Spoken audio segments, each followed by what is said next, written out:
کابل اور طالبان میں مذاکرات فروری کے آخر میں متوقع ہیں. کل جو 4 ملکی اجلاس ہوا اس میں اس بات کا اندیا دیا گیا ہے, روڈ میپ بھی تیار کیا گیا ہے.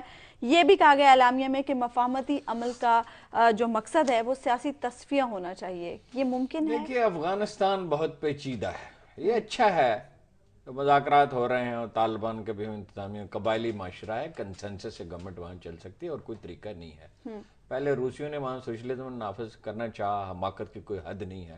انقلابی تو خیر ویسے ہی پاگل ہوتے ہیں, لیکن یہ امریکیوں نے بھی کم پاگل پن کا مظاہرہ نہیں کیا. اس بات کو سمجھا ہی نہیں کہ یہ قبائلی معاشرہ ہے, اس بات کو سمجھا ہی نہیں کہ افغانستان کی تاریخ کیا ہے, مزاج کیا ہے. اس کو کسی قوم کا کہ مزاج ہوتا ہے جو صدیوں میں بنتا ہے, آسانی سے بدلتا نہیں ہے.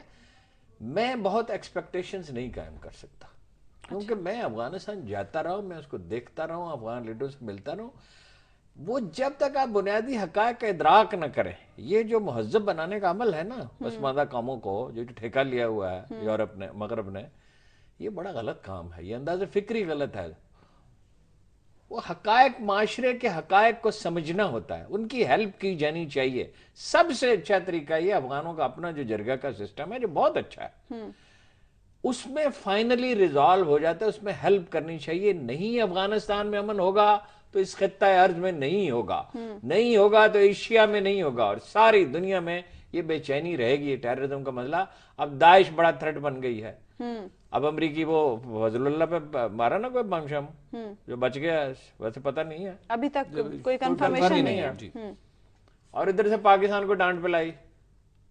او بھائی ہماری 3 لاکھ فوج مشرقی بارڈر پہ لگی ہوئی ہے. اوباما صاحب کوئی طریقہ ہو آپ کو سمجھانے کا, ایک مطلب اتنے بڑے منصب جب لوگ بیٹھ جاتے ہیں تو ایک تو بات ہی نہیں سنتے, سمجھتے نہیں ہیں. ویسے سنا بڑی اردو پروگراموں کی مانیٹرنگ کرتے ہیں اور کالموں کی آج ایک سٹوری چھپی ہوئی ہے بالکل, اور اس کی بریفنگ بنا کے بھیج دیں, مگر ہو نہ ہو اس کا ادراک بھی ہو نا. اس برطانوی سمجھ جاتے ہیں بعض چیزوں کو, لیکن یہ امریکی نہیں سمجھتے.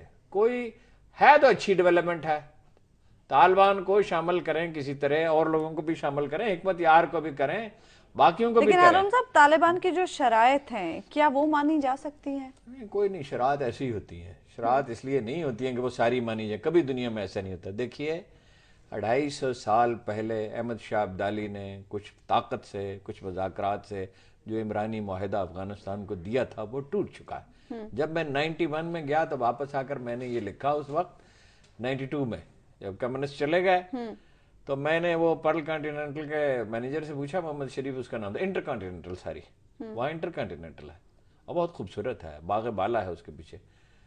تو اس نے کہا مختصراً عرض کرتا ہوں, پھر تفصیل پھر بتاؤں گا. اس نے کہا ایک قسم کا پاگل چلے گئے, دوسری قسم کا پاگل آ گئے. اچھا, پاگل پن سے, انتہا پسندی سے نہیں ہو سکتا. امن کے لیے ایک دوسرے کی بات سننی چاہیے, ماننی چاہیے, لیکن افغان مزاج میں ہے ریجیڈیٹی, بہت شک ہے, اور واقعات بھی ایسے ہیں. پروگرام کا وقت ختم ہو رہا ہے. حبیب صاحب آپ کا کامنٹ, موسم بہار سے پہلے کچھ ہو سکے گا؟ کچھ بھی نہیں ہو سکے گا. اور میں آپ کو عرض کروں کہ آج کی تاریخ میں طالبان نے صوبہ سنگین کے میجر بڑے حصے پر قبضہ کر لیا ہے. صوبہ کنڑ میں وہ داخل ہو گئے. سنگین تو کابل اگرچہ کو ان کے پریشرائز کرنا چاہتے جی ہیں. دیکھیے طالبان کی جو گراؤنڈ ریالٹیز ہیں وہ چینج ہو رہی ہیں. یہ جو ہمارے چاروں اصحاب بیٹھے ہوئے ہیں, امریکہ, چین, پاکستان اور افغانستان, دیکھیے اب انہیں حالات کو کسی اور انداز میں دیکھنا پڑے گا. طالبان وہاں پہ نہ صرف اس حکومت کے خلاف بلکہ امریکہ کے خلاف لڑ رہے ہیں, بلکہ طالبان داعش کو روک کے کھڑے ہوئے ہیں وہاں پہ. کیا آپ طالبان کو اس سلسلے, یہ نئی ریالٹی ہے, تو لہٰذا اب جو معاملہ ہے وہ اتنی آسانی سے حل نہیں ہونا. اور میرا خیال ہے کہ اب طالبان کی بجائے امریکہ, چین اور پاکستان کو سمجھانا چاہیے